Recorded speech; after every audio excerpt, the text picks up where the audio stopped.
बिस्मिल्लाहिर्रहमानिर्रहीम। प्यारे बच्चों, अस्सलाम वालेकुम। गौहर पब्लिशर्स की जानिब से खुश आमदीद।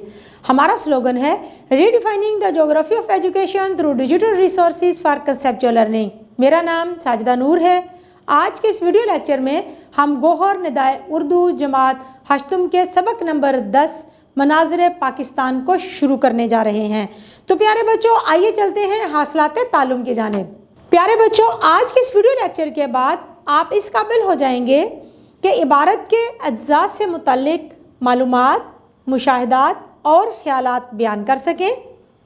कहानी, नज़्म, वाक़या, तकरीर, ऐलान, खुतबा, गुफ्तगू, ख़बर, ड्रामा, हदायत और फ़ीचर सुनकर खुलासा बयान कर सकें। मुशाहदे में आने वाले फ़ितरी मनाज़र के महासिन के बारे में बात कर सके। तो प्यारे बच्चों, आज का सबक शुरू करने से पहले मैं आपसे एक सवाल पूछना चाहूँगी। आपने पाकिस्तान के कौन कौन से खूबसूरत मनाज़िर और मकामात की सैर कर रखी है? किसी एक के हवाले से अपने दोस्तों को तफसील से बताएं। जी, बहुत अच्छे। आपने अपने दोस्तों को बताना है, आपस में इस पर बातचीत करनी है कि पाकिस्तान में बहुत से खूबसूरत मनाज़र हैं। आपने कौन कौन से मकामात, मनाज़रात और मनाज़र देखे हैं, उनके बारे में आपने आपस में बातचीत करनी है। तो आइए चलते हैं सबक की जानिब। सबक शुरू करने से पहले हम ख़ास अल्फाज और उनके मानी जानेंगे ताकि सबक का मफ़हूम समझने में हमें आसानी हो। सबसे पहला लफ्ज़ है मुरक्का। मुरक्का का मतलब होता है मजमुआ, यानी कि रंग बरंग तस्वीरों का मजमुआ। जन्नत नज़ीर, जन्नत जैसा दिलकश। बहुतात, कसरत, फरावानी। बे आबो गया, यानी कि बंजर। हैरत कदा, हैरत बढ़ाने वाला। वादिये अमन, अमन और सुकून की वादी। तो प्यारे बच्चों, आइए चलते हैं सबक की बुलंदखानी की जानिब। हम सबक शुरू करेंगे मनाज़िर पाकिस्तान, और यहाँ पर हम पूरे पाकिस्तान की सैर करेंगे, मुख्तलिफ इलाकों के मनाज़र देखेंगे और फिर जानेंगे कि हमारा प्यारा वतन पाकिस्तान किस कदर खूबसूरत है। तो आइए चलते हैं और पढ़ते हैं सबक। वतन अजीज़ पाकिस्तान गूनागू मनाज़िर फ़ितरत का मुरक्कब है, यानी कि मुख्तलिफ किस्म के फ़ितरत के मनाज़िर का मजमुआ है। अल्लाह ताला ने खूबसूरती का मजमुआ बना दिया है पाकिस्तान की सरजमीन को। खैबर से कराची तक और कोयटा से पंजाब की आखिरी सरहद तक खूबसूरत मनाज़र का एक सिलसिला है, जिनकी दिलफरेबी खूबसूरती, दिलकशी, रंगारंगी और रानाई दिल को अपनी तरफ खींचती हैं। दुनिया में शायद ही कोई मुल्क इतना खुशकिस्मत हो कि जिसमें फ़ितरत अपनी तमाम तर रानाइयों के साथ जलवा फगन है, यानी कि ज़ाहिर है।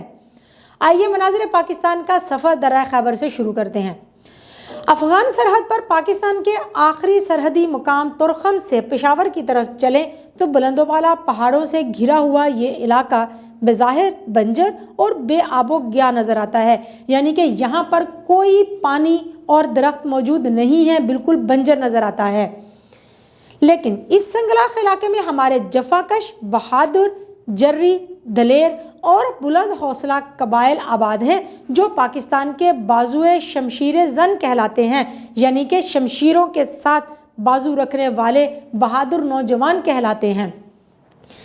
पेशावर से मर्दान तक गन्ने और दीगर फसलों के अलावा फलों की बहुतात का इलाका है, यानी कि बेशुमार फल हैं। पेशावर हमारी तहजीब का नुमाइंदा शहर है। ये सूबा खैबर पख्तूनख्वा का दारुल हुकूमत है। किला, कला, बाला हसार, जामिया मस्जिद मोहब्बत खान और किस्सा खानी बाज़ार बहुत मशहूर और काबिल दीद जगह हैं, यानी कि देखने के काबिल जगह हैं। पेशावर एक तारीखी शहर और बड़ा तिजारती मरकज़ है और हमारी तहजीबी रवायात का अमीन भी है। आगे बढ़ें तो बाएं हाथ वादी सवात का खूबसूरत इलाका है। ये सरसब्ज़ व शादाब वादी अपने फितरती हुस्न में दुनिया भर के सयाहों की तवज्जो का मरकज़ है, यानी कि पेशावर के बाद अगर हम आगे बढ़ते हैं तो हमें वादी सवात, जिसको वादी अमन भी कहा जाता है, यानी कि अमनो सुकून वाली वादी भी कहा जाता है, वो शुरू हो जाती है, जो कि बहुत खूबसूरत जगह है और उसके बारे में हम मज़ीद पढ़ते हैं। यहाँ पर सफ़ेद महल, जो वाली सवात की मलकियत है, एक काबिल दीद जगह है, यानी कि सवात के जो सुल्तान थे, हाकिम थे, ان کا یہ محل ہے سفید محل۔ سوات شہر ایک بڑا تجارتی مرکز ہے، یہاں پر بہت سے ہوٹل ہیں جو سیاحوں کو اپنے دامن میں پناہ دیتے ہیں۔ دریائے سوات کا یخ بختہ اور تیز رو پانی یہاں کی خوبصورتی میں اضافہ کرنے کے علاوہ ماحول میں خنکی پیدا کرتا ہے، یعنی کہ تھوڑی ٹھنڈک پیدا کرتا ہے۔ شہر میں فضا گٹ پارک اترتی شام میں خوابناک منظر پیش کرتا ہے، بہت خوبصورت خوابناک منظر پیش کرتا ہے۔ دریائے سوات سے ٹکرا کر آتی ہوئی ٹھنڈی ٹھنڈی ہوا تھکے ہوئے مسافروں کو نئی تازگی عطا کرتی ہے۔ سوات شہر سے نکلیں تو بدین، بحرین اور کالام کا سارا راستہ پھلوں کے درختوں سے بھرا پڑا ہے۔ یہاں پر آڑو، آلو بخارا اور خوبانی کے باغات وادی کے کسانوں کی محنت کی گواہی دیتے نظر آتے ہیں۔ وادی کاغان بھی جنت نظیر ہے، یعنی کہ جنت کی طرح خوبصورت ہے، جنت کی ایک مثال ہے۔ مانسہرہ سے بالاکوٹ، بالاکوٹ سے شوگران، ناران اور جھیل سیف الملک، جس کے بارے میں مشہور ہے کہ یہاں پریاں قطار اندر قطار اترتی ہیں۔ اس کا نظارہ انسان کو دم بخود کر دیتا ہے، مسحور کر دیتا ہے۔ حد نگاہ تک، یعنی کہ جہاں تک نظر جاتی ہے، پھیلی ہوئی سطح آپ پر منعکس ہوتی کرنیں پرستان کا منظر پیش کرتی ہیں، یعنی کہ پانی کی سطح پر جب سورج کی کرنیں پڑتی ہیں اور وہ منعکس ہو کر آتی ہیں تو ایسا لگتا ہے جیسے پریاں قطار اندر قطار اتر رہی ہوں۔ تو پیارے بچوں، اس پیراگراف میں ہم نے وادی سوات، ناران، کاغان، شوگران، بدین، بحرین اور کالام جیسے علاقوں کی خوبصورتی کے بارے میں پڑھا، جہاں پر فطری حسن کی بدولت ان علاقوں کو جنت نظیر، یعنی کہ جنت کی طرح کہا جاتا ہے کہ یہ علاقے اتنے خوبصورت ہیں۔ اور یہ سارے علاقے میرے پیارے وطن پاکستان کے علاقے ہیں، یہ سارے مناظر میرے وطن پاکستان کے مناظر ہیں۔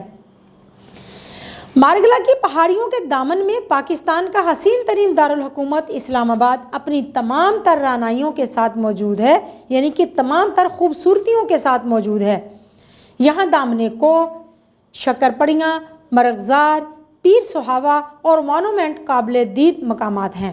سب سے بڑھ کر فیصل مسجد جو فن تعمیر کا خوبصورت شاہکار ہے اور زیارت گاہ خاص و عام ہے، یعنی کہ ہر خاص اور عام تمام لوگ جب بھی اسلام آباد کا رخ کرتے ہیں تو فیصل مسجد کی زیارت کے لیے ضرور جاتے ہیں، کیونکہ فیصل مسجد دنیا کی سب سے بڑی مساجد میں شامل ہے اور فن تعمیر کا ایک شاندار مجموعہ ہے جس کو بڑی خوبصورتی کے ساتھ تعمیر کیا گیا ہے۔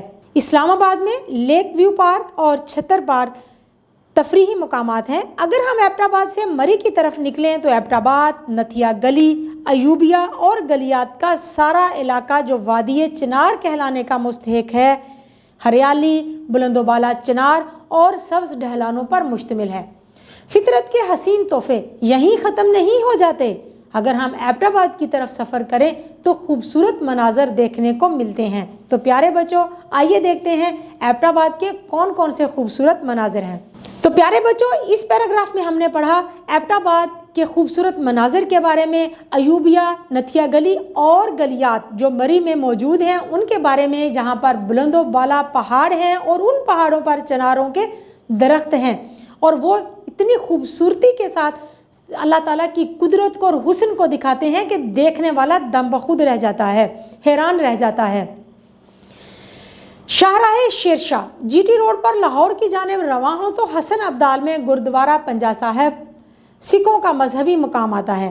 دنیا بھر سے سکھ یاتری اپنی مذہبی رسومات منانے کے لیے ہر سال یہاں آتے ہیں۔ حسن ابدال سے ذرا آگے آئیں تو دائیں طرف مشہور مغل گارڈنز مغلیہ دور کی یاد دلاتے ہیں، جو ایک اچھی سیرگاہ ہے۔ پھر واہ کینٹ میں شیر شاہ سوری کی یادگار باولی اور اس کا خوبصورت پارک دل کو اپنی طرف کھینچتا ہے۔ واہ کے بعد ٹیکسلا کا تاریخی مقام آتا ہے جو ہمارے وطن کی 5000 سالہ تہذیب کا نمائندہ ہے۔ یہاں کے کھنڈرات اور میوزیم دیکھنے اور عبرت حاصل کرنے کی چیز ہیں۔ سکندر اعظم نے اسی جگہ راجہ امبی کی سلطنت پر قبضہ کیا تھا۔ یہاں بدھ مت کے بہت سے آثار ہیں۔ ٹیکسلا کا عجائب خانہ بھی اس دور کے زیورات سے آراستہ ہے۔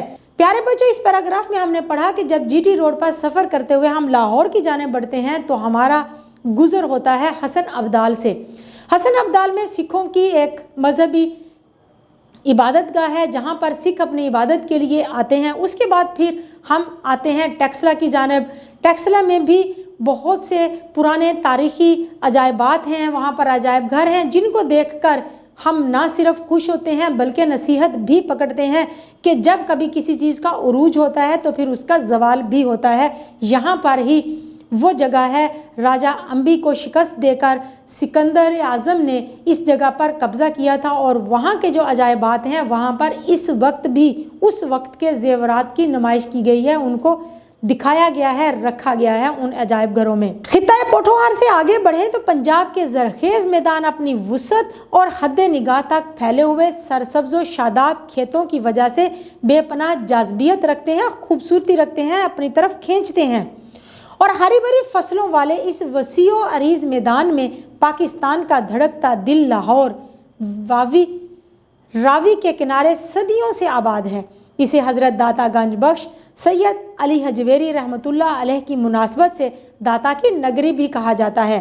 मीनार पाकिस्तान, मकबरा जहांगीर, मकबरा नूर जहां, बादशाही मस्जिद, शाही कला और शालामार बाग यहाँ के काबिल दीद मकामात और पंजाब की सकाफत के आयनादार हैं। तो प्यारे बच्चों, यहाँ इस पैराग्राफ में हमने पढ़ा कि जब हम खित्ता पोठोहार से आगे बढ़ते हैं तो फिर पंजाब के सरसब्ज और शादाब मैदान शुरू हो जाते हैं और लाहौर जो सदियों से दरियाए रावी के किनारे आबाद है और जिसको हज़रत दाता गंज बख्श अली हजवेरी की मुनासबत से दाता की नगरी भी कहा जाता है। और यहाँ पर तो बेशुमार तारीख़ी इमारात हैं, बादशाही मस्जिद है, शाही कला है, शालामार बाग है और जिनकी सैर के लिए, जिनको देखने के लिए दूर दूर से लोग आते हैं। कोयटा बलूचिस्तान का सदर मुकाम है और हना झील के कुदरती मंजर और ज़ियारत की तारीख़ी सैरगाह, जहाँ बाबा कौम कायद-ए-आज़म मोहम्मद अली जिन्नाह रहमतुल्लाह अलैह ने आखिरी सांसें ली और अपने खूबसूरत मनाज़र और आड़ू की तरह मोटी मोटी खुबानियों के लिए शोहरत रखता है। ज़ियारत वो मुकाम है जो अपने हुस्न और दिल रुबाई के बायस बानिए पाकिस्तान को बहुत पसंद था। तो प्यारे बच्चों, इस पैराग्राफ में हमने पढ़ा कोयटा जो बलूचिस्तान का सदर मुकाम है। यहीं पर ज़ियारत का वो इलाका है जो हमारे बानी पाकिस्तान कायद-ए-आज़म मोहम्मद अली जिन्नाह को बहुत पसंद था और उन्होंने अपनी ज़िंदगी के आखिरी अयाम यहाँ पर ही गुजारे थे। और यहाँ के फल बहुत मशहूर है, ख़ास तौर पर यहाँ की खुबानी ऐसे लगता है जैसे आड़ू हों, यानी कि इतनी मोटी है वो अपनी जिसामत में। तो ये बहुत खूबसूरत फलों वाला इलाका है। आइए पढ़ते हैं मज़ीद। सिंध पाकिस्तान का वो सूबा है जहाँ के आम और खजूर दुनिया भर में मशहूर हैं। मंछर झील, ठट्ठा की जामिया मस्जिद, केले, आम और खजूरों से लदे बागात खूबसूरत मनाज़र पेश करते हैं। कराची में क्लिफ्टन के मुकाम पर साहिल समंदर का नज़ारा सियाहों, बच्चों और बड़ों सब के लिए तफरीह का बेहतरीन ज़रिया है। इसके अलावा हज़रत अब्दुल्ला शाह गाज़ी रहमतुल्लाह अलैह का मज़ार मुबारक भी मरजाए खासो आम है। तो प्यारे बच्चों, इस इक़्तिबास में हमने सिंध के मुख्तलिफ मकामात के बारे में पढ़ा। मंछर झील, ठट्ठा की जामिया मस्जिद, कराची का क्लिफ्टन, साहिल समंदर और फिर हज़रत अब्दुल्ला शाह गाज़ी का मज़ार जहाँ पर हर ख़ास और आम ज़ियारत के लिए जाता है, यानी उनकी तवज्जो का मरकज़ है। आज़ाद कश्मीर, जन्नत नज़ीर के मनाज़र भी दिल को लुभाते हैं, दिल को खुश करते हैं। दरिया नीलम के किनारे आबाद मुजफ्फराबाद का शहर कुदरती हुस्न से मालामाल है। बल खाती सड़कों, सरसब्ज ढलानों, सब्ज़ाज़ारों और बागात के फितरी हुस्न बेपनाह से मालामाल ये वादी कश्मीर जन्नत की तरह है। किसी ने सच कहा है, अगर फ़रदौसे बुरोए ज़मीस्त हमीस्त, अगर ज़मीन पर कोई जन्नत का मुकाम होता तो यही जन्नत होती, यही जन्नत होती, यही जन्नत होती। यानी कि कश्मीर को जन्नत नज़ीर कहा जाता है, ज़मीन पर जन्नत कहा जाता है। लहलहाते खेत, खुबानी, सेब, शहतूत, बादाम और दीगर कई अक़साम के फलों के दरख्त इस अनमोल वादी में दावत नज़ारा देते हैं, देखने की दावत देते हैं। गिलगित और स्कर्दू का इलाका भी कुदरती मनाजर से मामूर है, यानी कि भरा हुआ है। کریم آباد، ہنزا، گلگت، سکردو اور کیٹو کے دامن تک کا علاقہ قدرتی حسن میں اپنی مثال آپ ہے، جو ابلتے چشموں، بہتی ندیوں اور آسمان سے باتیں کرتے صنوبر کے درخت نظر آتے ہیں۔ یہ مناظر اتنے ہوش ربا ہیں کہ سیاح اس میں کھو کر رہ جاتے ہیں۔ خنکی بہتا ہوا پانی، گنگناتی ندیاں، شور کرتے دریا انسانی ہوش کو گم کرنے کے لیے کافی ہیں۔ یہی وہ علاقہ ہے جس کا حسن دنیا بھر سے سیاحوں کو کھینچ لاتا ہے۔ الغرض پاکستان کے قدرتی مناظر دنیا بھر میں مشہور ہیں۔ یہ مناظر پاکستان کی قومی شناخت کا تعین کرتے ہیں۔ تو پیارے بچوں، اس پیراگراف میں ہم نے گلگت بلتستان سکردو کے علاقوں کی خوبصورتی کے بارے میں پڑھا، جہاں پر بلند و بالا پہاڑ ہیں، جہاں پر رقص کرتی ندیاں ہیں اور جہاں پر ابلتے ہوئے پانی کے چشمے ہیں، کوئی ٹھنڈے پانی کے چشمے ہیں اور کچھ گرم پانی کے چشمے ہیں، جہاں پر پھلوں کی بہتات ہے، پھولوں کی بہتات ہے اور خوبصورتی ہے۔ اللہ تعالیٰ کے نے قدرتی حسن کا جو جلوہ ہے اگر ہم نے دیکھنا ہے تو ہم ان علاقوں کا رخ کر سکتے ہیں، اور ہم خوش قسمت ہیں کہ اللہ تعالیٰ نے ہمارے وطن کو اتنے خوبصورت مناظر عطا کیے ہیں کہ ان مناظر کی پوری دنیا میں دھوم ہے اور لوگ پوری دنیا سے ان مناظر کا نظارہ کرنے کے لیے پاکستان کا رخ کرتے ہیں۔ پیارے بچوں، امید ہے کہ آپ کو آج کا یہ ویڈیو لیکچر بہت اچھا لگا ہوگا، یہ کہانی بہت اچھی لگی ہوگی۔ اپنے سبق کو دہرانا مت بھولیے گا۔ انشاءاللہ اگلی ویڈیو میں اگلے لیکچر کے ساتھ پھر ملیں گے، تب تک کے لیے اللہ حافظ۔